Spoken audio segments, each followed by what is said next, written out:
El presidente Guillermo Lasso viajará a los Estados Unidos. Tiene previsto reunirse con su homólogo Joe Biden y ser recibido por el Consejo Permanente de la Organización de Estados Americanos, OEA.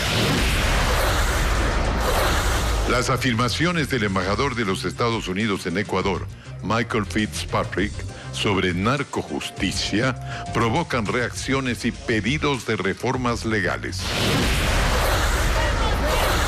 Los censistas realizan una protesta para exigir el pago de sueldos. El Instituto de Estadística y Censos analiza extender el censo que debía terminar este domingo. Como positivo califican las autoridades el estado de excepción en Guayas, Esmeraldas y Santo Domingo de los Áchilas. Los asesinatos se han reducido en un 8%. El gobierno nacional cierra la cárcel de Babahoyo y traslada a los 204 presos a otros centros penitenciarios del país. Buenas noches, amigos. Empezamos las noticias aquí en Televistazo. Les contamos que el presidente Guillermo Lasso viajará este domingo a los Estados Unidos, donde mantendrá diferentes reuniones, entre ellas con el presidente Joe Biden. Fabiola Santana entrevistó al canciller ecuatoriano, quien mencionó que el tema de seguridad será uno de los principales a abordar con el mandatario norteamericano. Será el último viaje del jefe de Estado ecuatoriano a Estados Unidos este año. Uno de los encuentros será con su homólogo estadounidense Joe Biden, pero esto se confirmaría este viernes en un comunicado conjunto entre ambas naciones. El canciller Juan Carlos Holguín detalló algunos de los puntos de la visita a Washington. Tendremos reuniones con altos oficiales de la Casa Blanca, estaremos con el secretario general de la OEA, con el secretario Almagro, y luego estaremos en el Consejo Permanente de la OEA y también reuniones con organismos multilaterales. El mandatario viajará este domingo, pues el Consejo Permanente de la Organización de los Estados Americanos, OEA, celebrará una sesión protocolar el lunes 19 de diciembre a las 15:30 para recibir al presidente de Ecuador, Guillermo Lasso. También muy importante hablar de lo que significa la presencia del Ecuador a partir del 3 de enero en el Consejo de Seguridad, donde tendremos muchas coordinaciones con algunos miembros permanentes, entre ellos de Estados Unidos. La agenda se extenderá por 3 días y acudirán varios ministros de Estado,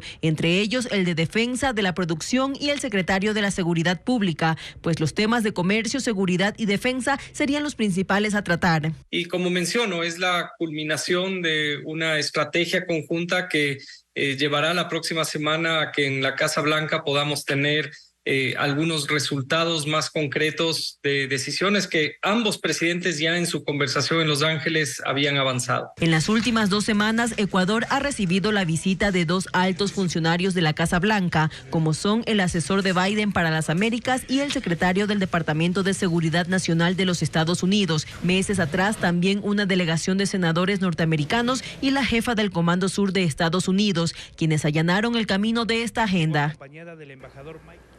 El Consejo de la Judicatura reconoce las falencias y debilidades de la Administración de Justicia en el país, tras las críticas que hizo el embajador de Estados Unidos, Michael Fitzpatrick.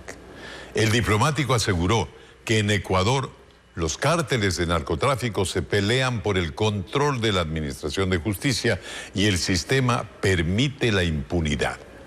Paul Romero con las reacciones. El embajador de Estados Unidos, Michael Fitzpatrick, fue más allá de las declaraciones sobre la existencia de narcogenerales en el Ecuador. Señaló que existirían nexos del sistema judicial con el narcotráfico y el crimen organizado. Cuando estos fallos dejen de administrar justicia y se transformen en un mero ejercicio burocrático, o peor, un camuflaje para proteger a narcos, a matones o a sus testaferos. El vocal del Consejo de la Judicatura, Juan José Morillo, reconoció que existen infiltraciones y falencias. Estos narcogenerales o narcojueces que ha manifestado el señor embajador, pues tendrán que responder ante la justicia y tendremos como Consejo de la Judicatura también responder ante el país a fin de que exista una verdadera justicia y no exista impunidad. Pero también desde la sociedad civil se cuestionó al sistema judicial. El coordinador de la Comisión Anticorrupción, Germán Rodas, consideró a la impunidad como uno de los problemas más graves del país. Jueces de alquiler, que como se ha señalado aquí, la justicia termina siendo una especie de un puente y un factor en esta ecuación de la impunidad. La Fiscalía y la Corte Nacional de Justicia no se han pronunciado sobre estas duras críticas. En la Asamblea no muestran sorpresa con las declaraciones del embajador de Estados Unidos en Ecuador sobre esta filtración del narcotráfico en la justicia ecuatoriana. Aseguran que eso se evidencia en algunas sentencias de los últimos meses. Patricio Díaz nos tiene las reacciones desde el Legislativo. El que la justicia ecuatoriana esté infiltrada por el narcotráfico, como lo dio a entender el embajador de Estados Unidos, Michael Fitzpatrick, no causó sorpresa en varios legisladores. Recordaron que hay sentencias recientes que habrían beneficiado al crimen organizado. Una narcojusticia y una narcopolítica. No es una percepción, es una realidad. Hay jueces que están vinculados al narcotráfico, como hay políticos que están vinculados al narcotráfico. Actuando de manera irresponsable con el abuso de ciertas acciones de protección que son para sectores y personas vulnerables, y se ha constituido en una herramienta para liberar a criminales. Y hablan de la necesidad de una autodepuración de la justicia y otras instituciones. Además de que la Asamblea incluso puede tomar algunas medidas. Para determinados jueces y determinados delitos, crear jueces sin rostro que puedan permitir o que haya de alguna forma seguridad en su trabajo. Algunos artículos que se deberían ir modificando o alineando a nuevas metodologías que tiene la delincuencia organizada. Villavicencio confirmó que junto a otros 2 legisladores se reunieron con el embajador en busca de acciones. Hemos acordado también impulsar una serie de proyectos de reforma a la ley, al Código Orgánico Integral Penal e incluso en el plano de la justicia para castigar con dureza a aquellos jueces y aquellos operadores de justicia que son parte directa o indirecta del crimen organizado. Desde el correísmo pidieron que el embajador denuncie formalmente aquello. Yo creo que lo que se necesita es una colaboración por parte de quienes poseen la información y que vayan a la Fiscalía y que pongan las denuncias correspondientes. Cualquier ciudadano que tenga conocimiento de algún ilícito que se esté cometiendo en cualquier instancia de gobierno, de cualquier función del Estado, debe presentar la denuncia al órgano correspondiente, que es la Fiscalía General del Estado. La Cancillería debe reunirse con el embajador para que nos dé las pruebas y los elementos que respalden esas declaraciones. Todos coinciden en que están abiertos para... Ya lo volvió a capturar tras encontrarlo con fusiles y drogas. Veamos el caso de alias Gordo Luis, de la banda de los Lobos. Él es Luis Alfredo A., conocido como Gordo Luis, cabecilla de la banda narcocriminal Los Lobos. Su caso elevó los cuestionamientos al sistema judicial, porque el pasado 9 de diciembre, la policía lo capturó en Quito junto a otras 4 personas que portaban armas de fuego. Pero el juez Vicente Oña le dispuso medidas cautelares, tal como lo habría solicitado Fiscalía, quien no habría pedido la prisión preventiva. Así, alias Gordo Luis quedó en libertad, pero nuevamente salió a cometer ilícitos. Y ese miércoles, los agentes lo recapturaron en la provincia de Los Ríos, junto a otros 8 sujetos que portaban 4 fusiles e incluso 7 kilos de droga, distribuidos en 33 bloques. El presidente de la República, Guillermo Lasso, en un tuit reaccionó y publicó un comunicado titulado "Basta de irresponsabilidad", para rechazar la decisión judicial. El ministro del Interior señaló que esas decisiones judiciales le hacen daño al país. Obviamente no todos, pero esos jueces también le deben muchísimo al país, porque el trabajo que cuesta esta vida de policías, pues se va al tacho de la basura, siendo un mal ejemplo para cualquier persona que quiera entrar en corrupción. Alias Gordo Luis tiene un amplio historial delictivo por asesinato, asociación ilícita, homicidio intencional, tráfico de droga, tenencia y porte de armas y delincuencia organizada. Desde el Consejo de la Judicatura, una de sus vocales sostiene que no pueden interferir en las decisiones de los jueces. De acuerdo a la sentencia que dio la Corte Constitucional, que sean jueces superiores quienes califiquen el accionar de los jueces, quienes determinen si su conducta en relación a determinado caso se encasilla en un dolo, manifiesta negligencia o error inexcusable. Ahí recién el Consejo de la Judicatura... Mientras eso sucede, nuevamente están delinquiendo, ¿no? Lamentablemente ese es el mecanismo de actuación en el ámbito disciplinario que sí es de competencia del Consejo de la Judicatura. Ahora al sospechoso nuevamente le formularán cargos con la expectativa de que esa vez vaya a prisión. El Servicio de Atención a Privados de la Libertad, SNAI, confirmó que el juez encargado Jorge Aldaz Macías, de la Unidad Judicial Especializada de Garantías Penitenciarias de Guayaquil, otorgó el beneficio de prelibertad a Junior Roldán Paredes. En un comunicado, el SNAI confirmó que él cumplió el 31 de octubre del 2022 con el 40% equivalente de las 2/5 partes de la pena. El reo cumplía una sentencia de 35 años por acumulación de condenas por delitos como asesinato. La Corte de Justicia de Guayas señaló que el SNAI presentó 299 documentos a favor de Junior. El SNAI presentó 299 documentos a favor de Junior Roldán para la prelibertad. La Fiscalía General del Estado expresó su rotundo rechazo ante la decisión de este juez y catalogó como errado el informe enviado por el SNAI. El organismo considera que este tipo de decisiones afectan gravemente la administración de justicia, su eficiencia y su buen nombre. El juez de Paján, que liberó a Daniel Salcedo pese a las sentencias que pesan en su contra, fue suspendido por el Consejo de la Judicatura durante 90 días. Esto responde a otra causa en la que la Corte de Manabí declaró que el juez actuó con manifiesta negligencia. Jacqueline Rodas nos explica.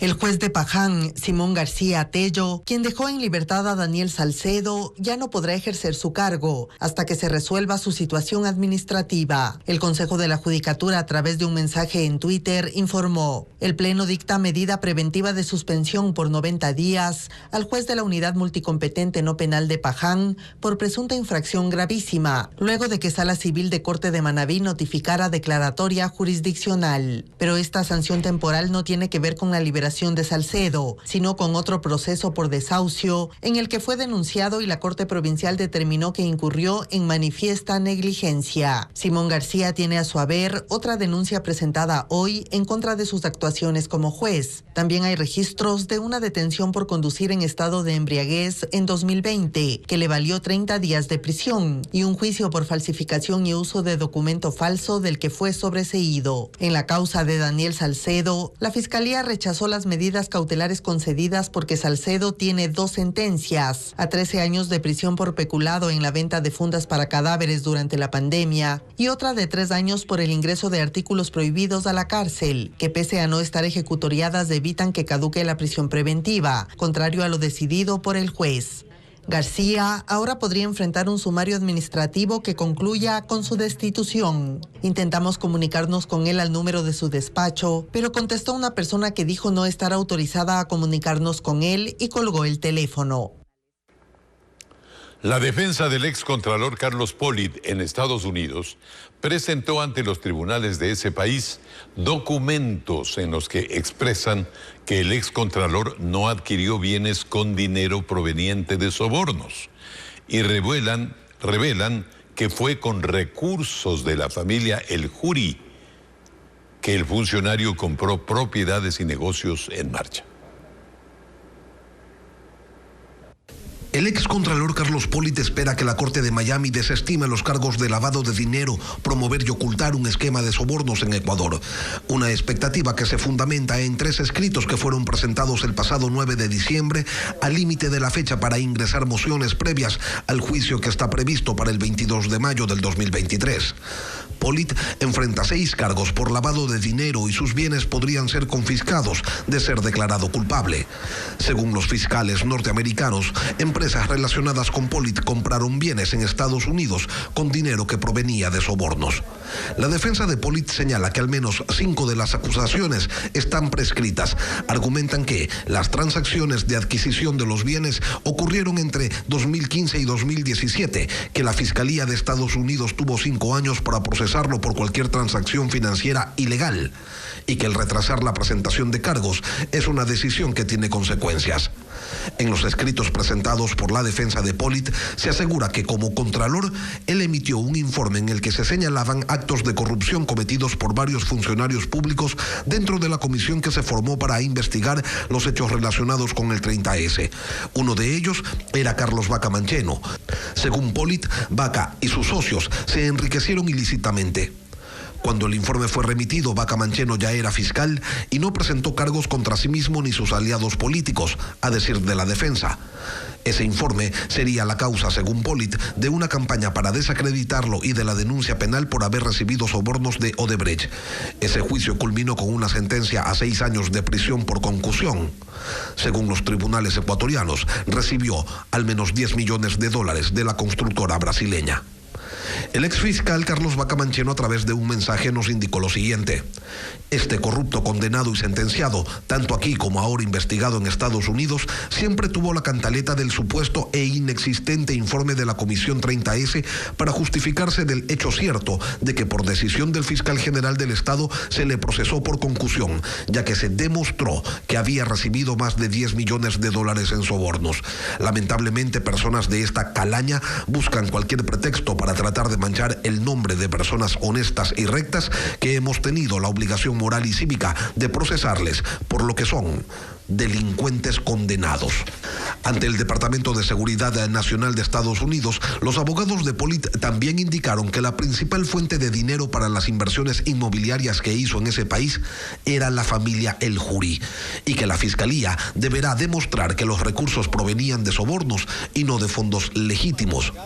Añaden que hasta 2014 los intereses comerciales de la familia El Juri estaban dirigidos por Jorge El Juri, quien falleció en 2014, y ese rol fue asumido por Juan El Juri, fallecido en 2021. Por ello, los abogados sostienen que no hay ningún integrante de la familia El Juri que pueda confirmar que ellos, y no los sobornos de Odebrecht, financiaron las inversiones inmobiliarias de Pollitt en el sur de la Florida. Mucho que investigar por allí. El Ecuador superó la evaluación del Grupo de Acción Financiera de Latinoamérica, GAFI, sobre la lucha contra el lavado de activos, financiamiento de terrorismo y proliferación de armas de destrucción masiva. La reunión se realizó en Argentina y contó con representantes del Ecuador, entre ellos la fiscal Diana Salazar.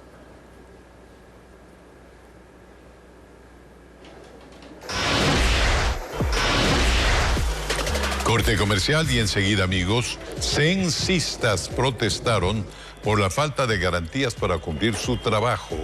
Le diremos si el proceso del censo terminará o no el próximo lunes.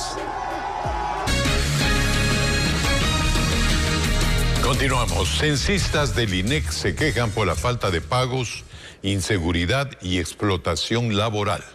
Las autoridades han anunciado que se cumple el cronograma y que los pagos estarían acreditados el próximo lunes. Alex Pilar recogió algunos testimonios. ¡Queremos que nos paguen! ¡Queremos que nos paguen! Es la protesta de varios censistas a los que se les debe el pago por su trabajo. Dicen que lo prometido no se ha cumplido. Este escenario se repitió en varios sectores de Quito y en los exteriores de las oficinas del Instituto Nacional de Estadísticas y Censos. Prometieron que iban a pagar del 10 al 15.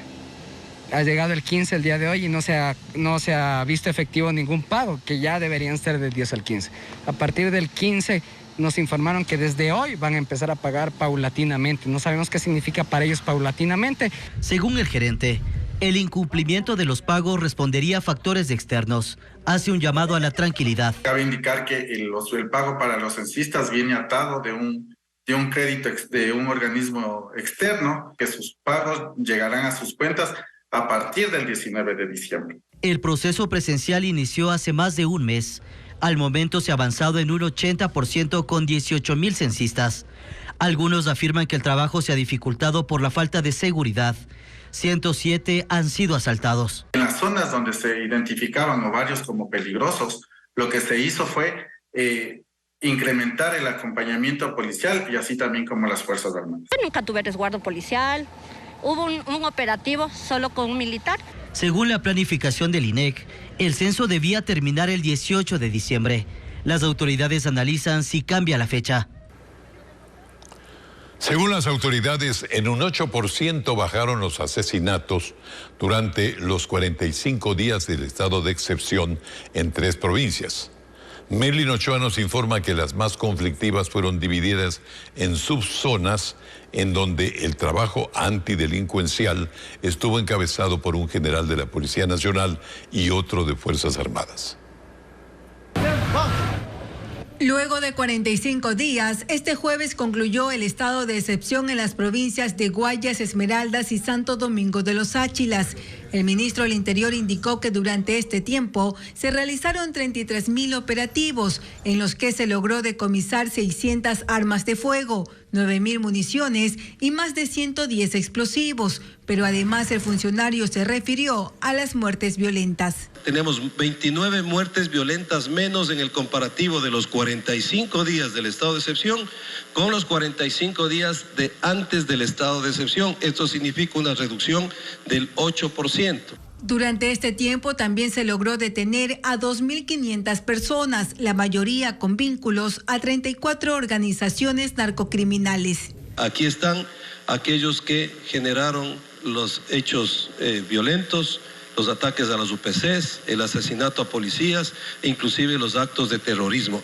Las autoridades mencionaron que los lugares donde opera el crimen organizado fueron divididos en 8 subzonas. Se trata de las provincias de Esmeraldas, Santo Domingo de los Áchilas, Manabí, Los Ríos, Santa Elena, El Oro, Guayas, y la última subzona estará conformada por las ciudades de Guayaquil, Durán y San Borondón. En cada una habrá un general de la Policía Nacional y otro de las Fuerzas Armadas, coordinando el trabajo conjunto. Pues nos enfrentamos a una violencia criminal asociada al narcotráfico y al terrorismo, a una mafia que debido a las acciones erradas de protección al delito y a los delincuentes está desesperada por mantener su dominio. Durante el estado de excepción también se decomisaron 10 toneladas de cocaína. Con la nueva división de las 8 subzonas, los uniformados recalcan que podrán focalizar el trabajo de inteligencia para desarticular y desarmar a las organizaciones criminales. La Asamblea aún no termina de cumplir la sentencia del juez de la Concordia, que incluía, entre otras exigencias, las disculpas públicas a los miembros del Consejo de Participación Ciudadana y la instalación de una placa en la puerta de la legislatura. Los asambleístas de minoría se pronunciaron sobre la posesión del superintendente de bancos. Patricio Díaz nos informa desde la Asamblea. Es la develación de la placa en reconocimiento al aporte que han dado al país los migrantes. Adentro se aprobaba instalar otra placa más contra la trata de personas y el tráfico ilícito de migrantes. La placa que dictaminó el juez de la Concordia, señalando a la Asamblea que ningún poder del Estado está sobre el poder constitucional, aún no se instala. El presidente del Legislativo informó que se siguen los procesos para cumplir aquello. Bueno, ese tema no tiene una temporalidad, sin embargo, en las otras cuestiones hemos cumplido, rechazando la sentencia, pero al fin y al cabo jurídicamente es una sentencia que tiene que ser cumplida. De todas formas, ya se publicaron las disculpas de los 4 consejeros de Participación Ciudadana en la página web de la institución. Pero hay legisladores que dicen que ahí hizo falta algo. El presidente tiene que poner los nombres y apellidos de los 87, 85 asambleístas que votaron por eso. Él no puede decir la asamblea, porque hay asambleístas como nosotros que no votamos pues por eso. Además de la placa y al haberse anulado la destitución de los consejeros, se debe cumplir con la posesión de a quien ellos designaron como nuevo superintendente de bancos. Por lo cual esperamos que con la misma celeridad que se ha dado a otros casos se proceda a la posesión. El presidente de la Asamblea no descartó la posibilidad de posesionar al nuevo superintendente, pero recordó que el anterior, el que ellos posesionaron virtualmente, tiene una acción de protección que debe ser resuelta. En la minoría reconocen aquello. Mientras no salga una resolución en el primer caso, no se puede posesionar al segundo. Hay que esperar la sentencia del primer caso. No se espera un acto similar con los representantes de la mayoría legislativa, pero en las próximas horas o días se sabrá si la Asamblea cumple con la totalidad de la sentencia judicial. Hoy se reunió el Pleno de la Corte Nacional para discutir sobre la terna para presidente del Consejo de la Judicatura que tienen que enviar. Se llegó a un consenso, conformarán la terna 2 conjueces y un juez de la propia Corte. Jacqueline Rodas nos dice quiénes son. Nombrar al presidente del Consejo de la Judicatura se convirtió en una disputa entre instituciones que ya pasa de los 10 meses. El titular de la Corte Nacional de Justicia, Iván Saquicela, envió una primera terna que fue retirada, mientras las dos siguientes las devolvió el Consejo de Participación Ciudadana, que lo último que pidió es que los nombres salgan de un consenso entre los 21 magistrados. Este jueves al mediodía se reunió el Pleno de la Corte y llegaron a un acuerdo. En este cuarto intento, la terna saldrá de casa. La conformarán 2 conjueces y un juez de la Corte Nacional. Se trata de Wilman Terán, Mercedes Caicedo y Luis Rivera. Uno de ellos será el próximo presidente del Consejo de la Judicatura, que asumirá el cargo que de forma temporal ocupa el vocal Fausto Murillo desde febrero. El titular del Consejo de Participación, Hernán Ulloa, aseguró que la tramitarán en el menor tiempo posible. Una vez que esta terna sea enviada al Consejo de Participación, no le tomará más allá de 2 semanas designar a esta autoridad.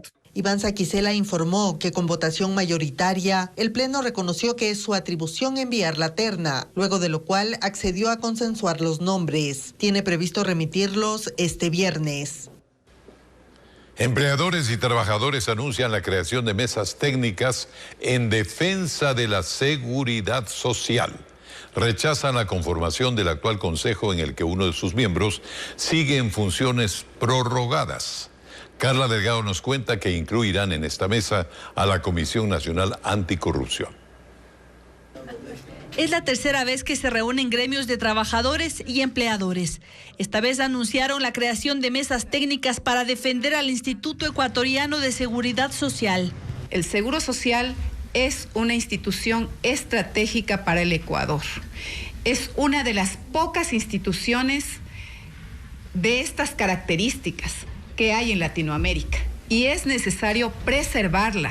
Además, rechazaron la conformación actual del Consejo del IES, que mediante decreto ejecutivo no logró renovar al vocal de los trabajadores, por lo que sigue prorrogado en funciones Luis Clavijo. Por ello, convocarán al Consejo Nacional Electoral de forma urgente. Tiene que elaborar un reglamento de elección de los representantes tanto del sector de los trabajadores como del sector de los empleadores. Justamente lo que queremos trabajar es en participar y proponer sugerencias y propuestas para la elaboración de ese reglamento, justamente para evitar que vuelva a repetirse lo que ha pasado con las centrales sindicales. Tenemos como sector empleador una muy alta preocupación por eso. Hemos perdido el tiempo y habría sido importante el que los trabajadores tengan su legítimo representante. Pero además llamarán a los miembros de la Comisión Nacional Anticorrupción, porque consideran que el mayor problema del instituto es la falta de transparencia. Y de la mano lo que intentamos es construir toda esta política pública que tanto bien le hará al IES en una reforma estructural, institucional y de la mano alejada de la corrupción. Advirtieron que esta será la primera de una serie de reuniones que tiene como fin rescatar a la seguridad social del país.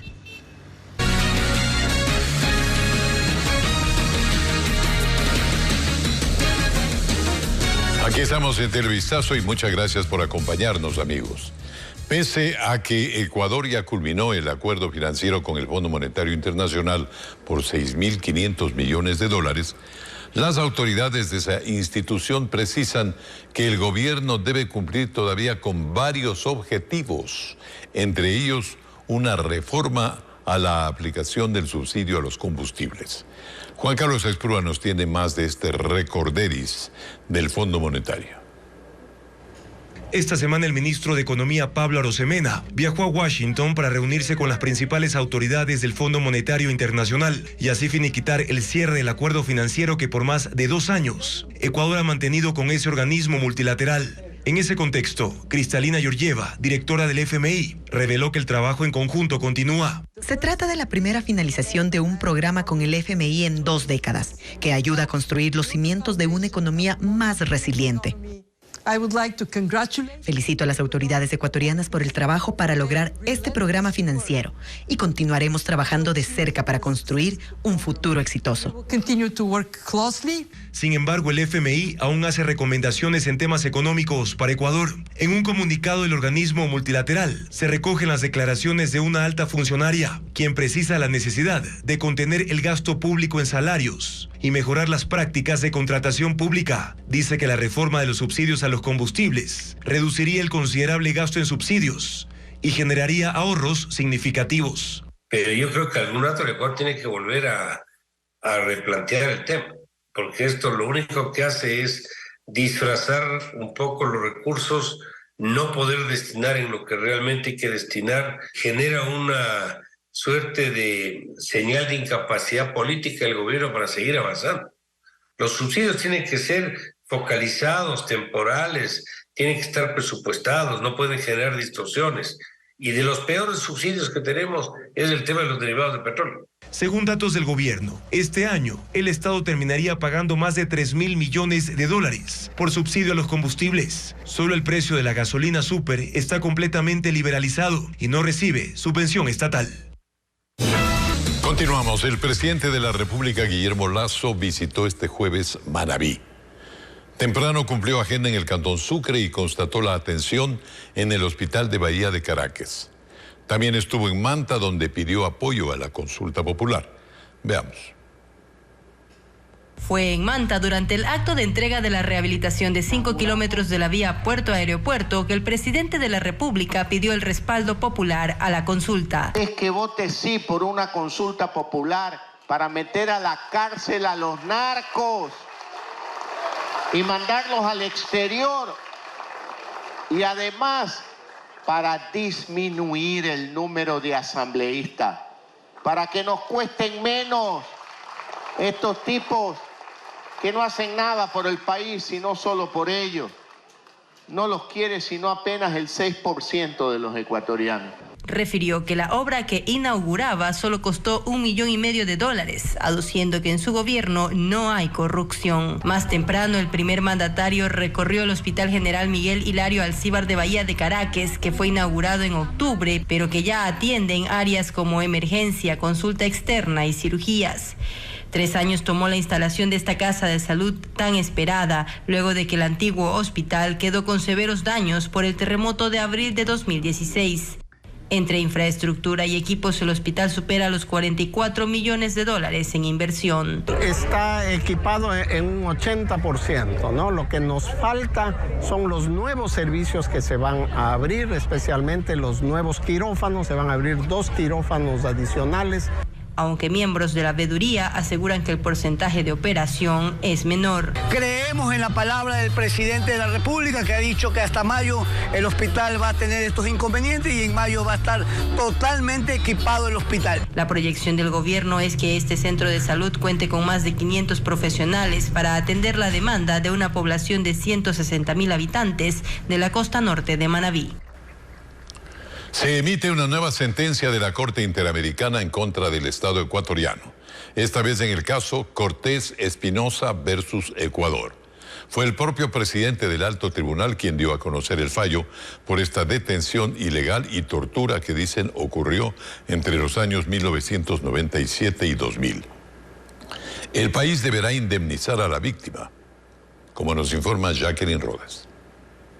Este jueves, el presidente de la Corte Interamericana de Derechos Humanos dio a conocer la sentencia en contra del país en el caso conocido como Cortés Espinosa versus Ecuador. Declaró la responsabilidad internacional del Estado por violaciones a los derechos a las garantías judiciales, a la libertad personal y a la integridad personal del señor Gonzalo Orlando Cortés Espinosa. Desde Ecuador, escuchó el fallo Gonzalo Cortés, un técnico aeronáutico que hoy tiene 63 años de edad y entre 1997 y 2000 fue detenido 3 veces, acusado del robo del equipo de un avión de la Fuerza Aérea, valorado en $5,000, hecho que la justicia nunca pudo probar. Esto dijo en la audiencia que se dio en marzo pasado. Prefiero morir en las calles, sin tener que comer, sin tener un abrigo, sin tener un centavo, pero muero honrados. Quiero una libertad digna, una vida digna para mí, para mi familia, para mi madre, mis hermanos,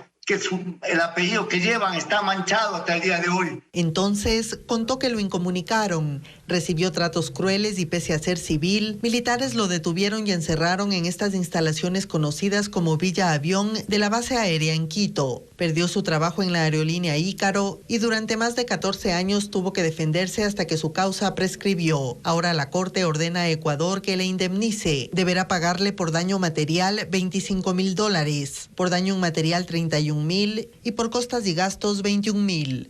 En total, $76,000. Ecuador tiene 1 año para su cumplimiento. En el hospital del IES Quito Sur, los casos positivos por COVID-19 se duplicaron en comparación con la última semana de noviembre. Sin embargo, se evidencia un leve descenso de pacientes con síntomas respiratorios en los últimos días. Fabiola Santana recorrió las casas de salud. La atención a pacientes con síntomas gripales evidencia un leve descenso en el Hospital Centinela del IES Quito Sur. Sin embargo, la demanda aún es alta. La mañana de este jueves se reportaba la atención a 218 adultos y 146 niños, y de 18 camas en la unidad de cuidados intensivos, 15 están ocupadas por pacientes COVID, 5 de ellos niños. Gripe y la tos. Eso mismo vengo a ver la atención médica para ver qué es. ¿Qué tengo? Con síntomas respiratorios, ardor en la garganta, moqueo. El número de pacientes con COVID-19 se duplica en esta casa de salud. La última semana de noviembre hubo el 14% de positividad y esta última el 29%. Uno a uno los pacientes se realizaban las pruebas. Creen que se contagiaron en sus lugares de trabajo o transporte público. Tenía un poco de tos, gripe y dolor de cuerpo. Dolor del cuerpo y la garganta. ¿Y ahora qué le han dicho aquí? Que el resultado llega en 12 horas del correo. Los datos de los laboratorios de la Cruz Roja son más preocupantes. Llegan a procesar entre 300 y 500 pruebas diarias y el 75% son positivas. Y nos estamos preparando para que venga un enero de muchos casos positivos y que potencialmente prevalecerá hasta febrero. Rebrote que según la experta se evidenciará más en los próximos días en Quito tras las festividades de fundación. Autoridades de la Dirección de Salud del municipio de Guayaquil investigan 5 fallecimientos que se habrían generado por complicaciones del COVID-19. Una de las víctimas es un bebé de 6 meses de edad, mientras el resto de muertes se dieron en personas con esquemas de vacunación incompletos. Sin embargo, los directivos aclaran que en la última semana se presentó una leve estabilización en los contagios y hacen un llamado a cumplir con las medidas de bioseguridad.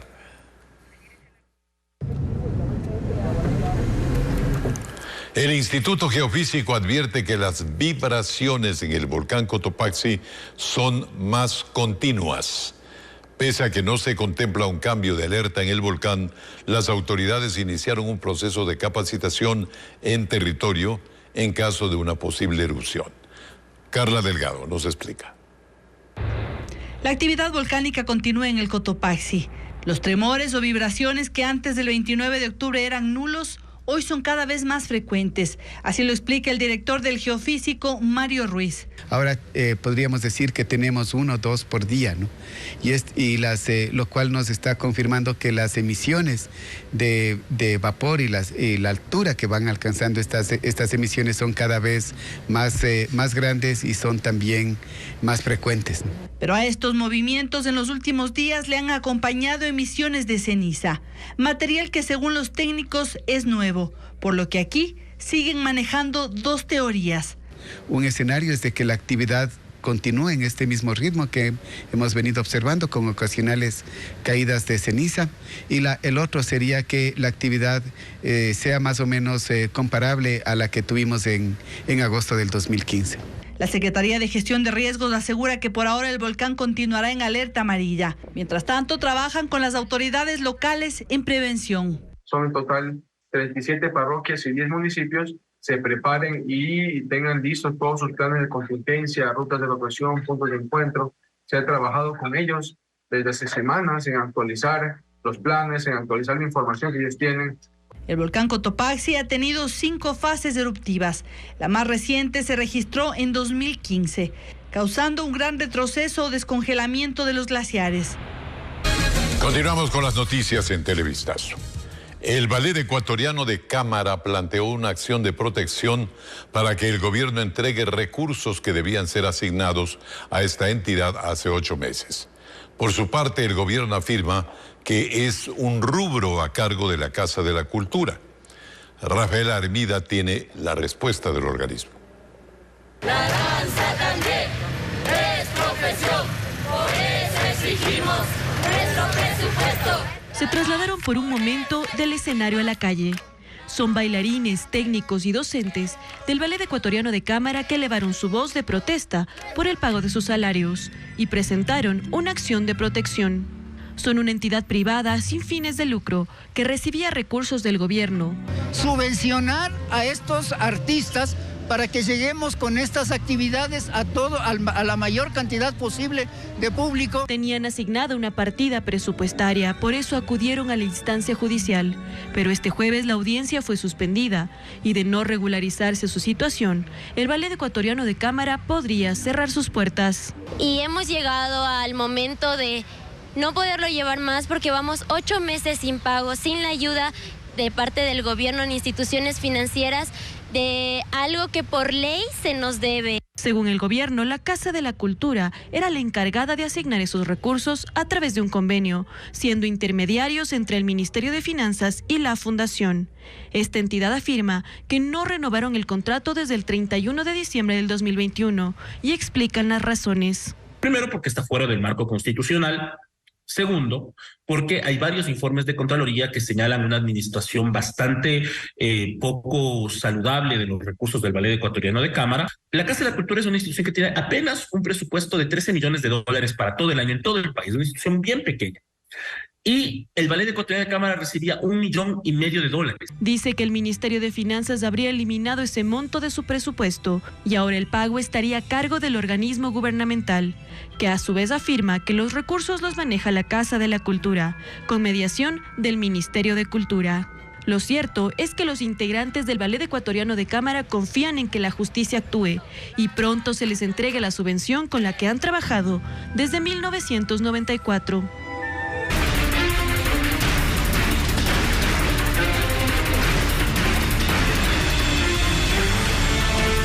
Y ahora lo último en noticias desde Perú. El exmandatario Pedro Castillo, destituido hace una semana, no recuperará su libertad. Un tuit del Poder Judicial de ese país lo informó así. El juez supremo Juan Carlos Checley impone 18 meses de prisión preventiva contra el expresidente Pedro Castillo dentro de la investigación por rebelión. Recordemos que Castillo intentó diluir el Congreso peruano e instaurar un gobierno de emergencia, algo considerado prácticamente como un golpe de Estado. Y volviendo a lo nuestro, por terrorismo serán procesados los 14 detenidos acusados de ser los autores materiales e intelectuales de los ataques criminales registrados el 1 de noviembre en Guayaquil. Los sujetos fueron capturados en Sociovivienda, la zona más peligrosa del país. Melin Ochoa nos informa que, según la policía, presuntamente también habrían participado en el asesinato de 2 policías. Los agentes tumbaron puertas y treparon paredes para capturar a toda la organización delictiva. El operativo se realizó la madrugada del jueves en Sociovivienda, la zona más peligrosa del noroeste de Guayaquil. Por ello, los policías llegaron con armas largas, cascos y chalecos antibalas. Era una intervención de alto riesgo. Según las primeras investigaciones, pertenecen a una organización narcocriminal y serían los presuntos causantes de ataques terroristas con coches bomba, registrados el pasado 1 de noviembre en Guayaquil y Durán. La policía ha puesto a órdenes de la justicia de los autores materiales, intelectuales, de los ataques a las UPCs, del asesinato de nuestros policías y de los ataques terroristas. Es decir, la policía ha cumplido con su trabajo. Incautaron 4 armas de fuego, 50 municiones, 2 alimentadoras, carros y motos. En total fueron capturadas 14 personas, entre ellas 3 menores de edad. Por lo tanto, aquí sí se hace un llamado a la Asamblea Nacional. No sé si ya tendremos que analizar a aquellos menores de edad que están vinculados en actos de terrorismo, pues si es que ya debemos hacer una reforma en este sentido. Los detenidos también serán investigados por el asesinato de 2 agentes en el suburbio de Guayaquil y el ataque con explosivos a 10 unidades de la policía. Ellos serán juzgados por terrorismo. Acuérdense, terrorismo de 10 a 13 años. Artículo del COIP 366. Hasta el cierre de este reportaje no se realizaba la audiencia de formulación de cargos en contra de los 14 detenidos, presuntamente implicados en una organización narcocriminal. El gobierno nacional dispuso que la cárcel de Babahoyo sea cerrada porque ya cumplió su vida útil. 204 personas privadas de libertad que cumplían prisión en ese sitio, que fue construido hace más de 100 años, fueron trasladados ahora hasta otros centros penitenciarios del país. Nuestro corresponsal Marlon Melo nos cuenta que existe malestar entre los familiares por esta sorpresiva decisión. La mañana de este jueves, Guillermo Rodríguez, director del Servicio Nacional de Atención Integral a Personas Privadas de la Libertad, SNAI, arribó a la capital fluminense para anunciar el cierre definitivo de la cárcel de Babahoyo. Es uno de los edificios más antiguos del Ecuador. Fue construido hace más de 100 años y hace décadas habría cumplido su vida útil. Además de que la infraestructura ya presentaba problemas. Habitantes de la localidad cuestionaban que este centro penitenciario se ubique en una zona céntrica, rodeado de viviendas, negocios y hasta un hospital público. Existe una autorización y procedimiento de la Dirección del Organismo Técnico del Sistema de Rehabilitación Social, en la cual, previo a los informes respectivos, se autoriza un cierre. Asimismo, la prisión registraba sobrepoblación, por lo que algunos reos no tenían camas y debían dormir en el suelo. Se tenía más allá de cerca del 90% de hacinamiento en sus instalaciones, es decir, en sus 12 celdas había casi el doble de población penitenciaria que estaba permitida. Como parte del proceso de cierre, la madrugada de este jueves, un total de 204 personas privadas de libertad que cumplían sus condenas en este sitio fueron trasladadas hacia 5 centros penitenciarios ubicados en los cantones Quevedo, Portoviejo, Bahía de Caracas, Alausí y Guaranda. Por ahora, en el sitio solo quedan 12 reos detenidos por contravenciones de tránsito y apremio. Una vez que ellos cumplan su sanción, el sitio quedará vacío y ya nadie podrá ser derivado por ningún motivo. Y ahora, pues sí, para cambiar, por supuesto, vamos hasta Virginia, Estados Unidos, donde una casa se ha convertido en un referente de la temporada navideña. La vivienda está decorada con más de 30,000 luces. Y aunque su dueño dice que la factura de la electricidad le sale muy costosa, él asegura que vale la pena. Esta vivienda en Gretna está en la lista de lugares por visitar en Virginia durante diciembre. 30,000 luces iluminan su fachada totalmente decorada con motivos navideños. Su propietario dice que se inspiró en los paseos que hacía de niño con su familia. Hago esto en memoria de mi abuelo. Mis padres me llevaban a diferentes lugares para ver las luces navideñas, así que siempre quise tener esa casa a la que alguien llevaría a sus hijos, dice. Él mismo coloca la decoración e instala las luces. Y para quienes le preguntan sobre su factura de electricidad, contesta que paga unos $100 adicionales cada diciembre, pero que vale la pena, pues llena de alegría a muchas personas.